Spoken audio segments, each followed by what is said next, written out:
नमस्कार साथियों, पंजाबी साहित्य नाल जुड़े हुए प्रश्नों की सीरीज़ लैके हाज़र हाँ। आप 1500 प्रश्न की सीरीज़ के अंदर हुण तक तकरीबन 1300 के करीब प्रश्न देख चुके हैं तो अगलियां कई क्लासां के अंदर आप 1500 प्रश्न तक यह सीरीज़ पूरी करनी है। मास्टर कैडर स्कूल लैक्चरर ते सीनियर टीचर पंजाबी असामी के विद्यार्थियों के लिए ये क्लासां रहिंदियां ने।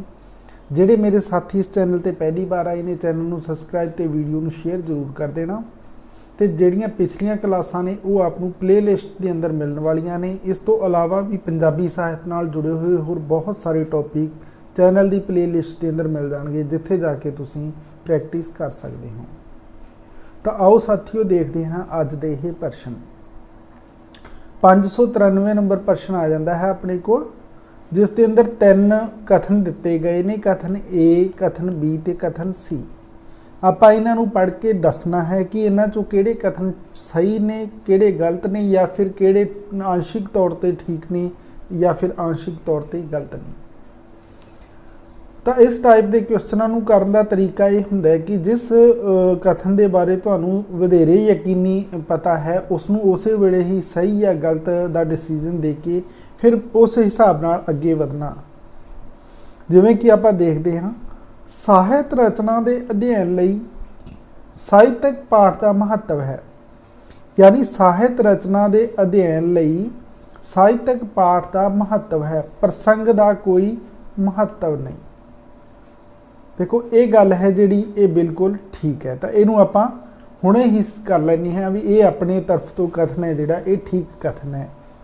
फिर जिहड़ा दूसरा कथन आ जाता है, ਸਾਹਿਤ रचना के अध्ययन लई ਸਾਹਿਤਕ पाठ का विशेष महत्व है। तो ये तो है ही है बिल्कुल। तो इनू भी आप ठीक ही करार देवांगे। तो ये देखो अपने को कथन ए ते कथन बी जो तक आपको पता चलता है कि ये दोनों अपने को कथन ने जोड़े वो ठीक ने। फिर आप हुण तीसरा कथन देखते हैं सी नंबर, ਸਾਹਿਤ रचना के अध्ययन लई सभ्याचारक प्रसंग का ज्ञान महत्वपूर्ण है। देखो इत्थे ये गल आ गई कि ਸਾਹਿਤ रचना के अध्ययन लई सभ्याचार प्रसंग का ज्ञान महत्वपूर्ण है। देखो ये एक कड़ी के रूप के अंदर काम करता है, ना कि ਸਾਹਿਤ रचना के अध्ययन लई। तो आप इनू ठीक नहीं कह सकते। तो इस टाइप का जोड़ा अपने को विकल्प मिलता है वो है बी ते सी ठीक ने, तो ए है जोड़ा वो गलत है।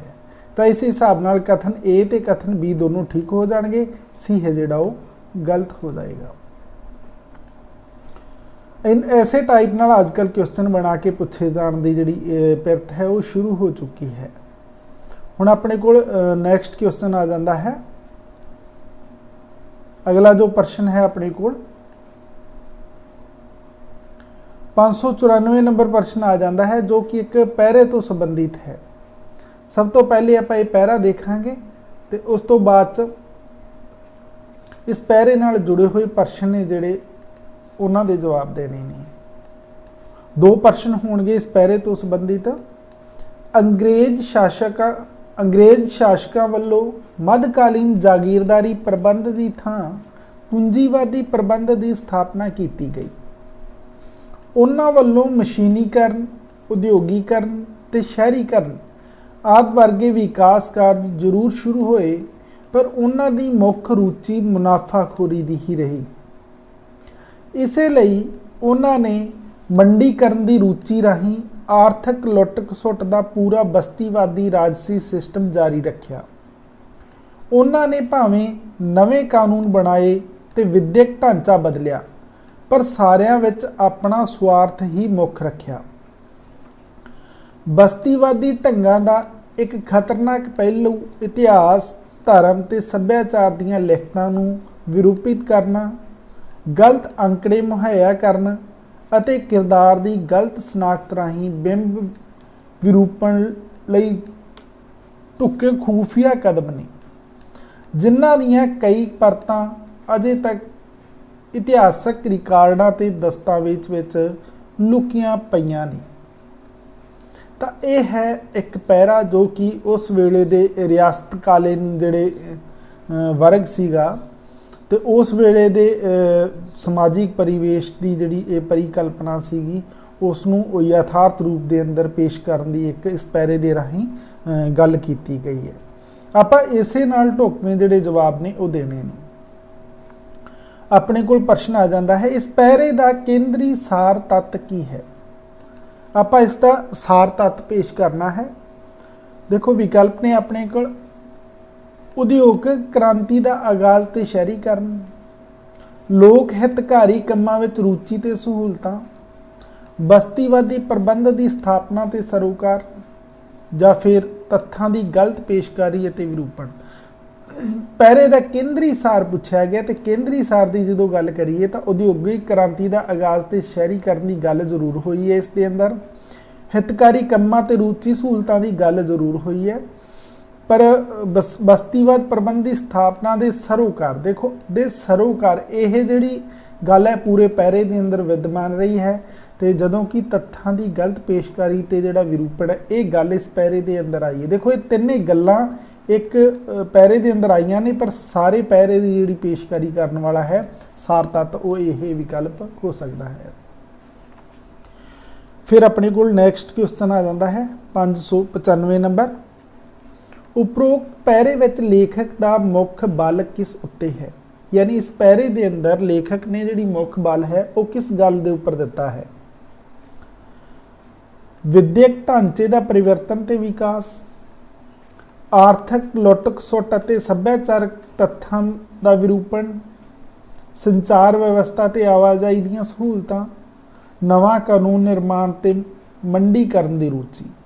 ਦੇਖੋ ਇਸ ਪੈਰੇ ਦੇ ਅੰਦਰ ਲੇਖਕ ਨੇ ਜਿਹੜਾ ਮੁੱਖ ਬਲ ਹੈ ਉਹ ਇਸ ਗੱਲ ਦੇ ਉੱਤੇ ਦਿੱਤਾ ਹੈ ਕਿ ਉਸ ਵੇਲੇ ਦੇ ਜਿਹੜੇ ਹਾਕਮ ਸਨ ਉਹਨਾਂ ਨੇ ਆਰਥਿਕ ਲੁੱਟ ਖਸੁੱਟ ਤੇ ਸੱਭਿਆਚਾਰ ਤੱਥਾਂ ਦਾ ਵਿਰੂਪਣ ਕੀਤਾ। ਤਾਂ ਆੜਾ ਨੰਬਰ ਹੈ ਜਿਹੜਾ ਉਹ ਇਸ ਪੈਰੇ ਦਾ ਆਪਾਂ ਕਹਿ ਸਕਦੇ ਹਾਂ ਕਿ ਮੁੱਖ ਬਲ ਦੇ ਤੌਰ ਤੇ ਇਸ ਦੇ ਅੰਦਰ ਗੱਲ ਕਹੀ ਗਈ ਹੈ। ਇਹ ਤਾਂ ਦੋ ਪ੍ਰਸ਼ਨ ਸਨ ਆਪਣੇ ਕੋਲ ਜੋ ਕਿ ਇਸ ਪੈਰੇ ਤੋਂ ਜੁੜੇ ਹੋਏ ਸਨ। ਹੁਣ 596 ਨੰਬਰ ਪ੍ਰਸ਼ਨ ਆਪਣੇ ਕੋਲ ਆ ਜਾਂਦਾ ਹੈ, ਲੇਖਕਾਂ ਦਾ ਕਿਹੜਾ ਵਰਗ ਇੱਕੋ ਕਾਲ ਨਾਲ ਸੰਬੰਧਿਤ ਹੈ। ਲੇਖਕਾਂ ਦਾ ਕਿਹੜਾ ਵਰਗ ਇੱਕੋ ਕਾਲ ਦੇ ਨਾਲ ਸੰਬੰਧਿਤ ਹੈ ਇਹ ਦੱਸਣਾ ਹੈ ਆਪਾਂ। ਪੁੱਛ ਹੈ ਗੋਰਖ ਤੇ ਵਜੀਦ, ਗੋਰਖ ਦਮੋਦਰ ਤੇ ਖੁਸਰੋ, ਫਰੀਦ ਗੋਰਖ ਤੇ ਅਹਿਮਦ ਯਾਰ, ਫਰੀਦ ਚਰਪਟ ਤੇ ਖੁਸਰੋ। ਦੇਖੋ ਪਹਿਲੇ ਦੇ ਅੰਦਰ ਜਿਹੜਾ ਪੁੱਛ ਹੈ ਗੋਰਖ ਤੇ ਵਜੀਦ, ਇਹ ਵਜੀਦ ਹੈ ਜਿਹੜਾ ਇਹ ਵੱਖ ਕਾਲ ਦੇ ਅੰਦਰ ਆ ਜਾਂਦਾ ਹੈ। ਇਸ ਦੇ ਅੰਦਰ ਦਮੋਦਰ ਤੇ ਗੋਰਖ ਦਾ ਕੋਈ ਮੇਲ ਨਹੀਂ ਹੈ, ਖੁਸਰੋ ਨਾਲ ਵੀ ਕੋਈ ਮੇਲ ਨਹੀਂ ਹੈ। ਤੇ ਫਰੀਦ ਗੋਰਖ ਅਹਿਮਦ ਯਾਰ, ਇਹ ਅਹਿਮਦ ਯਾਰ ਦਾ ਇਹਨਾਂ ਨਾਲ ਕੋਈ ਮੇਲ ਨਹੀਂ ਹੈ, ਨੇੜੇ ਤੇੜੇ ਦੀ ਗੱਲ ਨਹੀਂ ਹੈ। ਕਾਲ ਵਰਗ ਇਸ ਦੇ ਅੰਦਰ ਪੇਸ਼ ਕੀਤਾ ਜਾ ਰਿਹਾ। ਫਰੀਦ 12ਵੀਂ ਦੇ, ਚਰਪਟ ਨੇ ਜਿਹੜੇ ਉਹ ਵੀ ਇਹਨਾਂ ਦੇ ਠੀਕ ਆਸੇ-ਪਾਸੇ ਦੇ ਨੇ, ਖੁਸਰੋ ਵੀ ਇਸ ਦੇ ਆਸੇ-ਪਾਸੇ ਦੇ ਨੇ। ਤਾਂ 6 ਨੰਬਰ ਹੈ ਜਿਹੜਾ ਉਹ ਠੀਕ ਆਨਸਰ ਹੋ ਜਾਏਗਾ। ਫਿਰ ਨੈਕਸਟ ਜੋ ਕੁਐਸਚਨ ਆਪਣੇ ਕੋਲ ਆ ਜਾਂਦਾ ਹੈ ਸਾਥੀਓ, ਉਹਦੇ ਅੰਦਰ ਸੂਚੀਆਂ ਨੇ, ਸੂਚੀ A ਤੇ ਸੂਚੀ B ਹੈ ਜਿਨ੍ਹਾਂ ਦਾ ਆਪਾਂ ਮਿਲਾਨ ਕਰਨਾ। ਇੱਥੇ ਮਿਲਾਨ ਕੀਤਾ ਹੋਇਆ, ਇੱਕ ਸੂਚੀ ਦੇ ਅੰਦਰ ਰਚਨਾਵਾਂ ਨੇ ਤੇ ਦੂਸਰੀ ਦੇ ਅੰਦਰ ਉਹਨਾਂ ਦੇ ਲੇਖਕ ਜਾਂ ਫਿਰ ਬਾਣੀਕਾਰ ਨੇ। ਜਿਵੇਂ ਕਿ ਦੱਖਣੀ ਓਂਕਾਰ, ਤਾਂ ਦੱਖਣੀ ਓਂਕਾਰ ਬਾਣੀ ਹੈ ਜਿਹੜੀ ਇਹ ਕਿਸ ਦੀ ਹੈ, ਗੁਰੂ ਨਾਨਕ ਦੇਵ ਜੀ ਦੀ ਹੈ। ਦੱਖਣੀ ਓਂਕਾਰ ਬਾਣੀ ਕਿਸ ਦੀ, ਗੁਰੂ ਨਾਨਕ ਦੇਵ ਜੀ ਦੀ। ਮਿਰਜ਼ਾ ਸਾਹਿਬਾ ਹੈ ਪਿੱਲੂ ਦੀ, ਪ੍ਰਸਿੱਧ ਮਿਰਜ਼ਾ ਸਾਹਿਬਾ ਕਿੱਸਾ ਉਹ ਪਿੱਲੂ ਦਾ ਹੀ ਹੈ ਸੱਤ ਦੇ ਅੰਦਰ। ਤੇ 12ਵਾਂ ਹੈ ਇਹ ਗੁਰੂ ਅਰਜਨ ਦੇਵ ਜੀ ਦਾ, 12ਵਾਂ ਹੈ ਜਿਹੜਾ ਉਹ ਗੁਰੂ ਅਰਜਨ ਦੇਵ ਜੀ ਦਾ। ਸਿੱਖਾਂ ਦੀ ਭਗਤਮਾਲਾ ਹੈ ਜਿਹੜੇ ਇਹ ਭਾਈ ਮਨੀ ਸਿੰਘ ਦੀ ਹੈ। ਤਾਂ ਇਸ ਟਾਈਪ ਨਾਲ ਇਸ ਨੂੰ ਆਪਾਂ ਮਿਲਾਨ ਕਰ ਸਕਦੇ ਹਾਂ। ਫਿਰ ਨੈਕਸਟ ਕੁਐਸਚਨ ਆਪਣੇ ਕੋਲ ਜੋ ਆ ਜਾਂਦਾ ਹੈ 598 ਨੰਬਰ ਪ੍ਰਸ਼ਨ ਹੈ,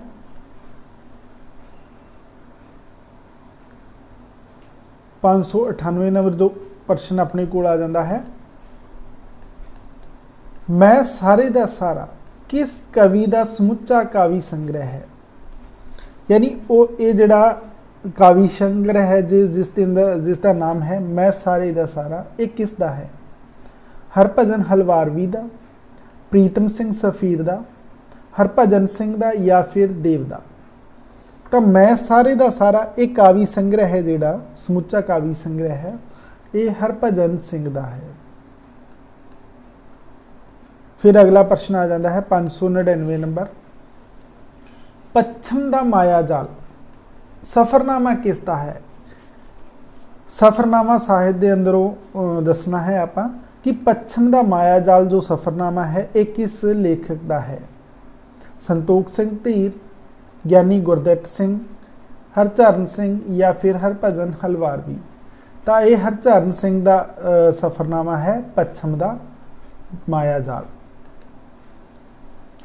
फिर नैक्सट क्वेश्चन आ जाता है अपने को 600 नंबर, बाहरों आया बाबा लश्करी जांदा जांदा कर गया मश्करी। बुझारत का उत्तर है, यानी ये जो बुझारत दी गई इस प्रश्न के अंदर इसका उत्तर की होएगा। इसनों एक बार फिर देख लो, बाहरों आया बाबा लश्करी जांदा जांदा कर गया मश्करी। तो बुझारत का आपां आंसर दसना है कुआरा मुंडा, यानी एक तरीके का क्वेश्चन हो गया जिसके अंदर ही इसका आंसर भी छुपया हुआ है। भूंड, कां या फिर जोगी। तो इसका ठीक आंसर है जोड़ा साथी वो भूंड हो जाएगा। क्यों हो जाएगा इसका स्पष्टीकरण तुसी कमेंट दे राही जरूर दे देना, कोई मुश्किल नहीं है, बिल्कुल ईजी जा है। बुझारत है ये साडे बुझारतां लोक के अंदर जोड़ा साहित्य आ जाता उसके अंदर ऐड करते हैं आपां। फिर नैक्सट क्वेश्चन जो अपने को आ जाता है अगला प्रश्न, सूचियां ने इत्थे फिर दो दित्तियां हुई, सूची ए ते सूची बी है जिसका आपां मिलान करना है। एक साइड साडे कोल इस दे अंदर साहित्यक प्रकार दिते गए ने, दूसरे दे अंदर उन्हां दे नाम दिते गए ने, तो मिलान करना है। जादू टोणा नूं आपां किस दे अंदर रखांगे, तो जादू टोणा है जिहड़ा उसनूं आपां लोक विश्वास मन्नांगे। ते दंत कथा है जिहड़ी दंत कथा नूं आपां लोक साहित्य कहांगे। दंत कथा है जिहड़ी लोक साहित्य होएगी। ते सूतक है जिहड़ा ये अनुष्ठान होएगा। ते पंज पीर है जिहड़ा ये मोटिव होएगा। तो इस टाइप नाल आपां इसका मिलान कर सकते हैं। इन्हां नूं जेकर ना समझ आ रही होवे तो इसनूं नोटबुक के उपर जरूर नोट करिया करो ताकि इसकी 2-3 बार प्रैक्टिस की जा सके। फिर नैक्सट क्वेश्चन आ जाता है प्रश्न नंबर 602 है, फोकलोर यूनीवर्सल महत्वपूर्ण है, यानी फोकलोर यूनीवर्सल है जिहड़ा ये महत्वपूर्ण है। कारण दसने ने किस गल तो महत्वपूर्ण ने, मानसिक ते राजनीतिक संगठन लई, थीम घटना ते पात्रां दी होंद लई, समाजिक विस्तार ते संचार लई, या फिर मानव के रैखिक निकास लई। तो जिहड़े फोकलोर यूनीवर्सल ने ये इस कारण महत्वपूर्ण होंदे ने क्योंकि मानव के रैखिक निकास लई जरूरी होंदे ने। तो 6 नंबर है जिहड़ा वो राइट आंसर हो जाएगा। फिर नैक्सट क्वेश्चन है अपने को 603 नंबर, दंत कथा का आधार है, यानी दंत कथा के अंदर की हुंदा आपां किसनूं कहांगे, प्रेत ते जनौर कथा नूं, इतिहास ते मिथ नूं, परी ते प्रेत नूं, या फिर नीति ते आदर्श नूं। तो दंत कथा है जिहड़ी साथियों वो आपां कहांगे इतिहास ते मिथ नूं। तो ये सन साथियों अज दे पंजाबी साहित्य नाल जुड़े हुए प्रश्न। अज दे प्रश्न किदां लगे कमेंट करके जरूर दसना। जे वधिया लगे लाइक शेयर जरूर कर देना। आपदा कोई भी क्वेश्चन होए कमेंट राही पूछ सकते हो, पर्सनल कोई जानकारी चाहिए होए तो मेल कर सकते हो। इस चैनल की प्लेलिस्ट के अंदर आपनों पंजाबी साहित्य नाल जुड़े हुए हर एक टॉपिक अवेलेबल करवाउण दी कोशिश रही है। तो तुसी प्लेलिस्ट के अंदर जाके अपने सिलेबस के अकॉर्डिंग कोई भी पंजाबी का वो बिंदु समझ सकते हो जिसकी तुहानूं जरूरत महसूस होंदी होवे। इस तो अलावा बहुत सारिया क्वेश्चन सीरीज़ां भी इसके अंदर मिल जाणगियां हैं। खास तौर पर पंजाबी व्याकरण का हर एक पॉइंट इस चैनल के अंदर अपलोड है जो तुसी प्लेलिस्ट के अंदर जाके देख सकते हो। क्लास वधिया लगी लाइक शेयर जरूर कर देना तो चैनल को सबसक्राइब करना ना भूलना। मेहनत जारी रखना। मिलते हाँ अगली क्लास के अंदर।